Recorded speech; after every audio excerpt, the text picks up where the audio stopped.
Eccoci cari telespettatori, un'altra intervista, un altro approfondimento, sempre un altro settore strategico per la nostra economia e per la nostra esistenza. Parliamo di trasporto pubblico locale nella regione del Veneto. Abbiamo il piacere di avere qui con noi in studio, per la prima volta che l'abbiamo, quindi anche un'occasione per conoscerci, Massimo Bettarello, che è presidente di Confservizi Astra Veneto.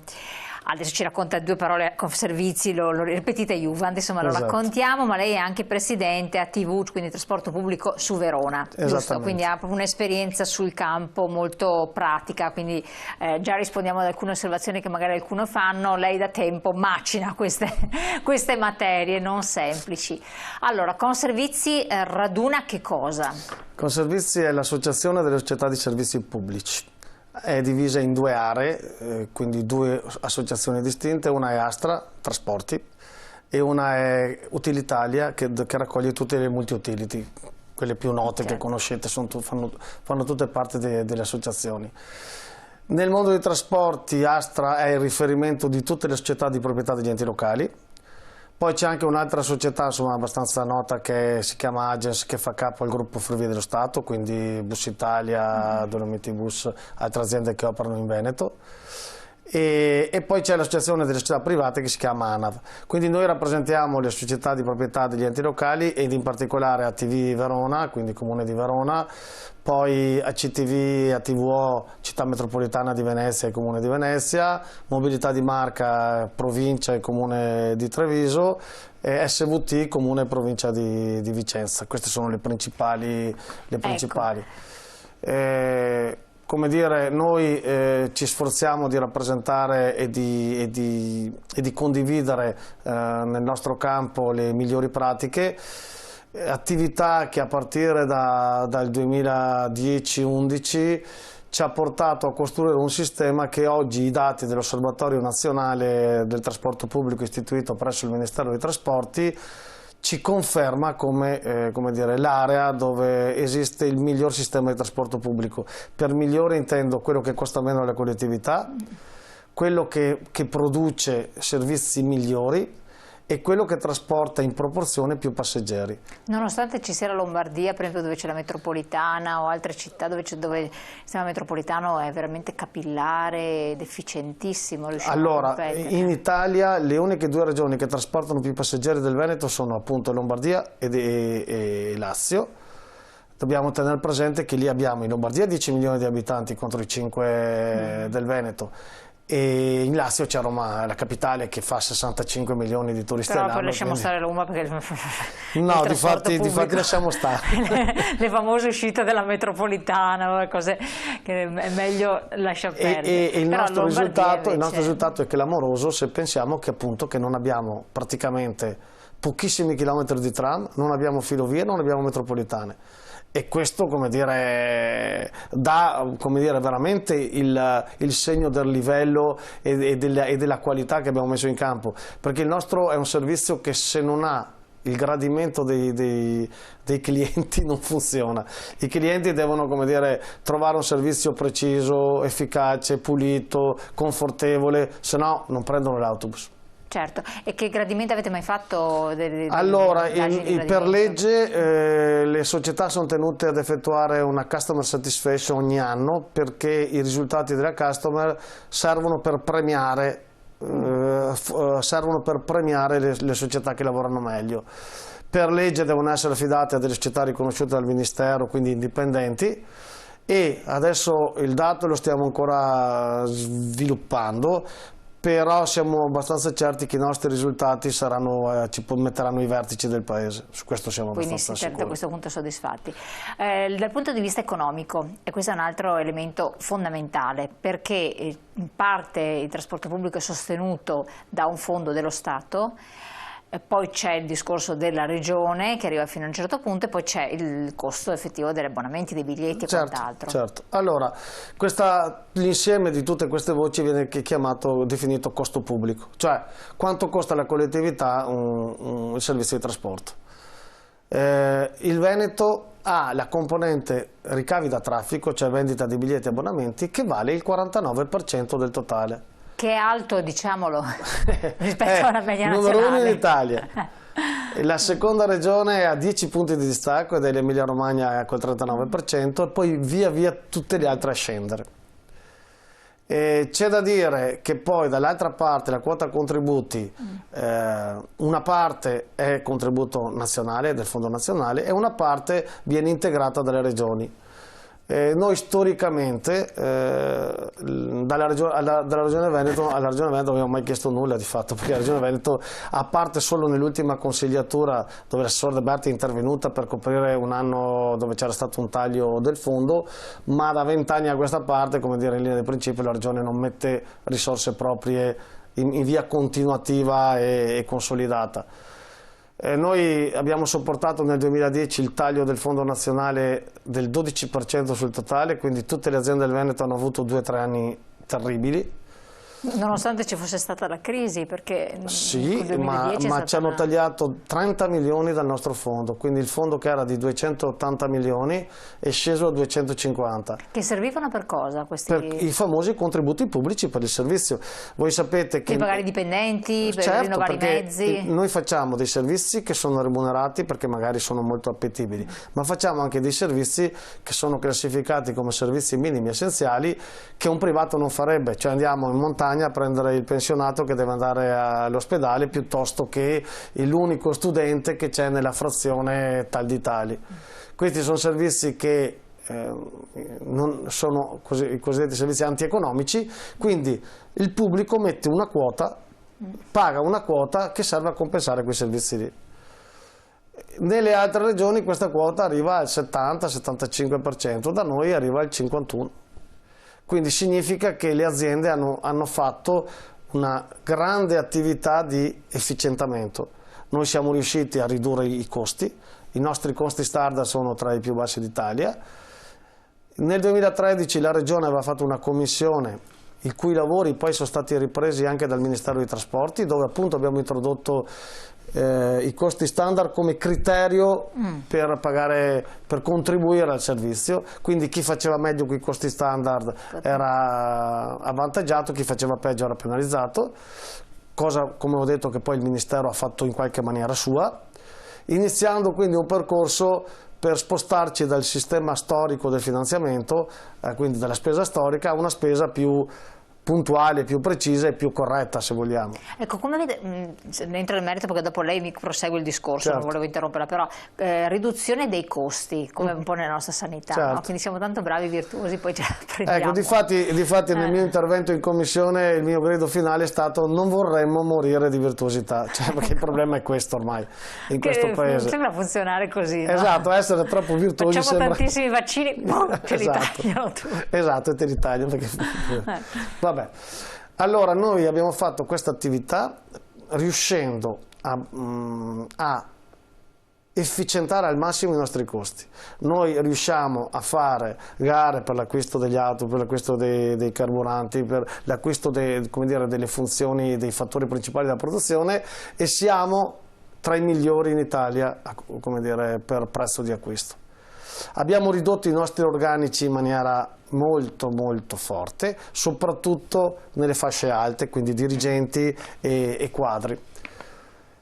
Questa cosa però ha il rovescio della medaglia, che oggi, come dire, le nostre aziende cominciano a perdere man mano che i nostri dirigenti vanno in pensione, comincia ad assottigliarsi la parte superiore, che è la parte che dovrebbe immaginare e progettare i servizi del futuro e i nuovi indirizzi da dare alle società di trasporto.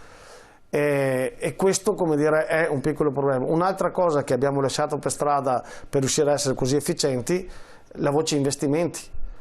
L'età media della flotta in Veneto facciamo fatica a mantenerla, non a migliorarla, a ringiovanirla, ma facciamo fatica a mantenerla. Quindi è un po' inquinante, un po'... Esatto, esatto. C'è da dire che da quel punto di vista sulle città principali scelte del quale non voglio neanche prendere meriti diretti, fatte nel passato a cavallo metà degli anni 2000, molte città del Veneto si sono dotate di sistemi con il gas metano, quindi noi abbiamo delle città che hanno una percentuale di mezzi a metano molto alta. Noi a Verona siamo arrivati al 95% delle percorrenze fatte a metano, ma so che anche insomma, tutte le altre città c'è una grande evoluzione su questo. Adesso, pur tenendo sempre bassi i costi, siete riusciti a fare questo, quindi vuol dire che volendo è possibile farlo. Volendo è possibile, però è chiaro che devi, come si suol dire, stare molto sul pezzo, devi veramente stare molto attento, devi essere agile. Forse abbiamo anche il favore di avere società di medie dimensioni e quindi forse un po' più facili da guidare. Boh, non lo so, perché poi lì sono due scuole di pensiero, se è meglio grande o se è meglio piccolo. Perché volevo arrivare anche a quella. La difficoltà più grande qual è? Il personale? L'azienda più grande del Veneto? No, la difficoltà più grande. Allora, la difficoltà più grande è la seguente, che più grande è l'azienda, più hai difficoltà ad entrare nel dettaglio delle cose, normalmente. E in più certi servizi hanno una componente di difficoltà molto maggiore al superarsi di una certa soglia. Faccio l'esempio. Un servizio urbano come Padova non potrà mai essere paragonato al servizio urbano di Rovigo, ma perché sembrerebbero lo stesso lavoro, ma non è lo stesso mestiere. Perché? Perché la quantità di passeggeri che tu trasporti su Padova, il numero di capolinea che hai e quindi di ramificazione che hai sul territorio, la necessità di dover fare i controlli, la necessità di dover fare i controlli sull'evasione tariffaria. Ricordo che noi in Veneto abbiamo raggiunto dei livelli di lotta all'evasione tariffaria per cui l'evasione da noi è fisiologica, supera difficilmente il 3-4%. Ci sono zone del paese dove tranquillamente sono al 30-35% di evasione tariffaria, che sono appunto quella cifra che fa fare il salto di qualità dal punto di vista dell'efficienza e della virtuosità. Assolutamente. Però detto ciò, in un momento in cui nel 2021 saremo costretti a pagare il conto più salato, perché nel 2020, e voglio ricordarlo perché poi non vorrei che a primavera qualcuno pensasse che è andato tutto bene.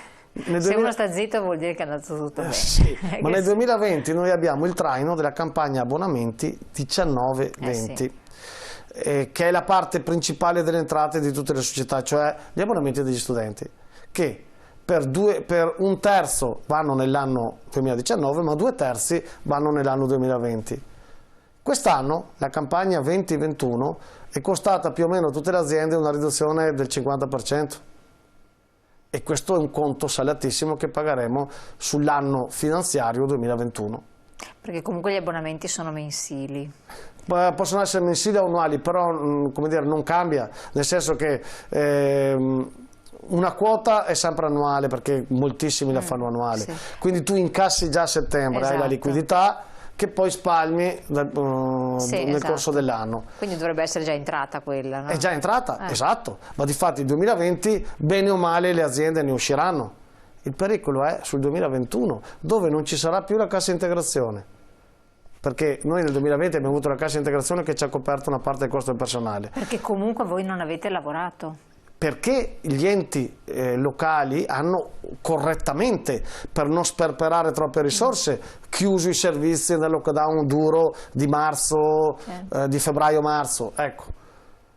Ma quest'anno invece i servizi ci saranno tutti, non solo. Con la ripartenza delle scuole dovremo aggiungere servizi che andremo ad acquisire dai privati.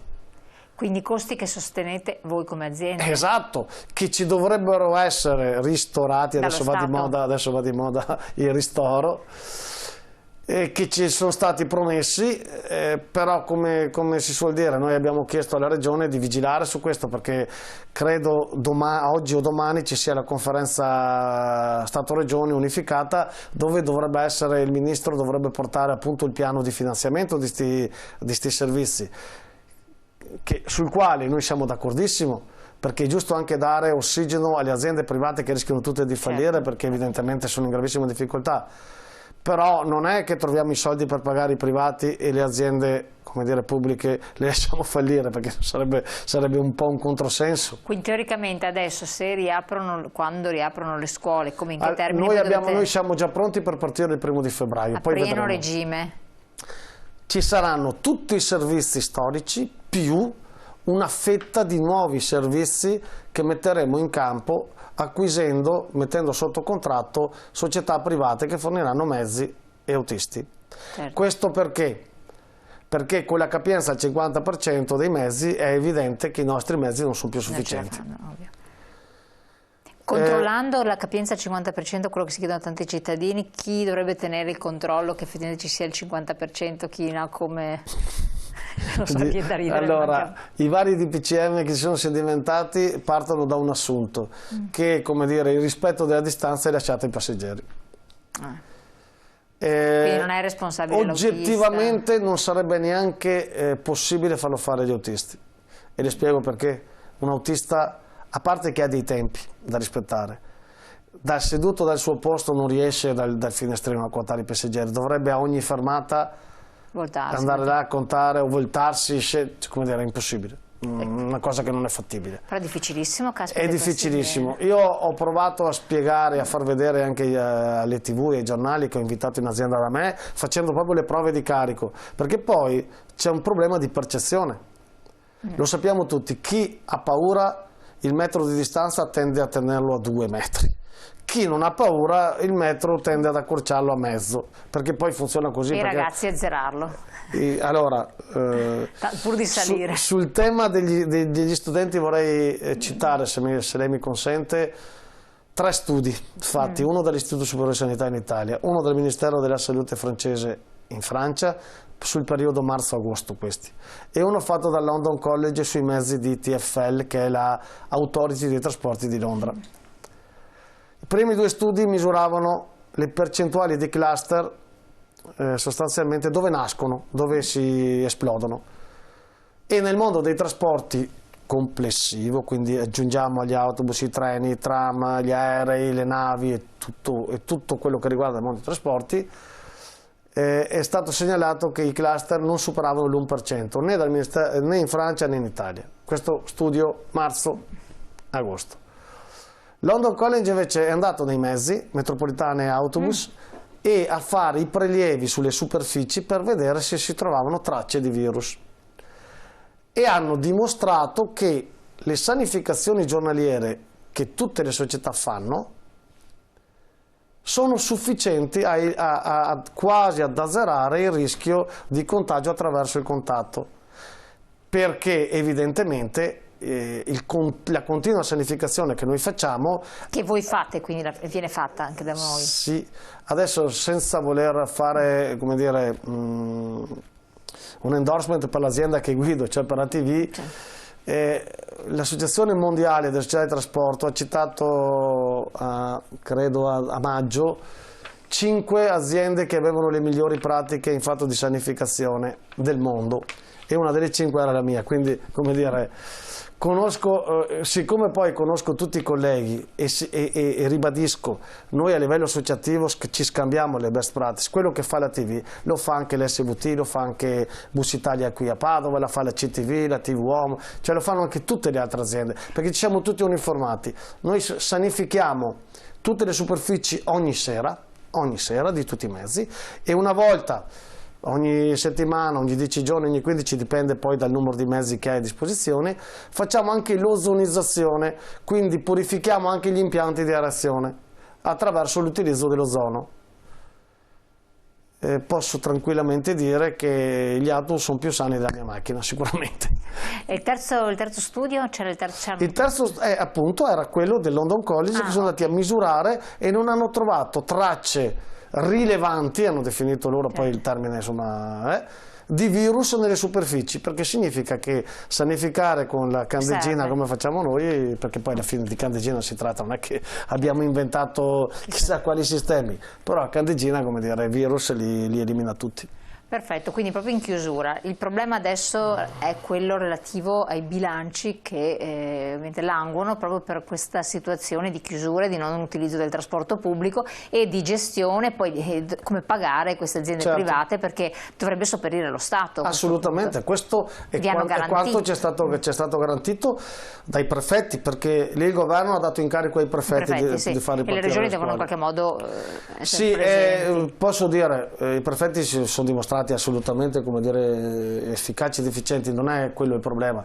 Il problema è che noi viviamo una situazione piuttosto controversa, perché la delega esclusiva ai trasporti ce l'hanno le regioni. I soldi passano sempre dalla regione e a me sta bene di essere garantito dal prefetto, però dubito che il prefetto pagherà mai uno dei servizi che io faccio, e quindi è per questo che siamo andati in regione a chiedere attenzione. E la regione cosa ha risposto? La regione non solo ha risposto che farà tutto evidentemente il possibile, anche perché insomma l'assessore è molto puntuale su questo, ma anche ci hanno anche garantito che ci daranno un anticipo sul fondo proprio per superare i problemi di liquidità, perché come ho detto prima, se nel 2019 in autunno abbiamo incassato una certa liquidità che ci ha consentito di andare fino a giugno, quest'anno quella liquidità le aziende non ce l'hanno. E quindi abbiamo bisogno che la regione ci anticipi, ma su questo la regione ci ha garantito che andrà in giunta un provvedimento che ci anticiperà le prime 3 mensilità. Quindi tutto sommato per il trasporto pubblico, anche per i dipendenti del settore, che sono anche questi, c'è questa problematica, però dovrebbe trovare una soluzione. Il problema grosso è per i privati? Sì. Il problema grosso è per i privati, con i quali abbiamo degli accordi. Evidentemente una parte dei fondi sono già stati stanziati, ma secondo i nostri calcoli bastano per un mese. Però, come dire, immagino anche che il ministro dica: ok, intanto portatevi a casa questi, perché poi magari la scuola non parte subito, parte fra... Sì, chiaro, ovviamente noi come associazione, che siamo regionale o nazionale, dobbiamo guardare un po' ad ampio spettro, perché poi le ripartenze delle scuole, come abbiamo visto, sono scaglionate da regione a regione, eccetera, eccetera.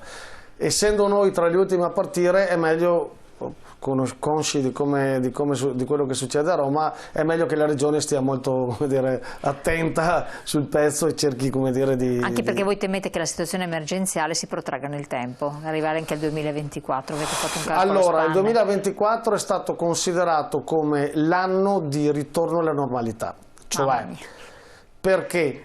Perché noi sappiamo che già il 21, come dire, sarà pessimo, il 22 si trascinerà un po' del 21, nel 23 si dovrebbe ritornare a regime, nel 24 regime pre-Covid, perché la storia insegna che quando uno si disamora, si disabitua ad usare il mezzo pubblico, prima che ci ritorni necessita di un certo lavoro.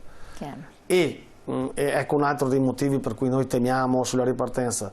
Siamo convinti che magari molti alunni, molti genitori non vorranno più prendere il mezzo, perché magari penseranno a dei sistemi alternativi, magari peggiori, però...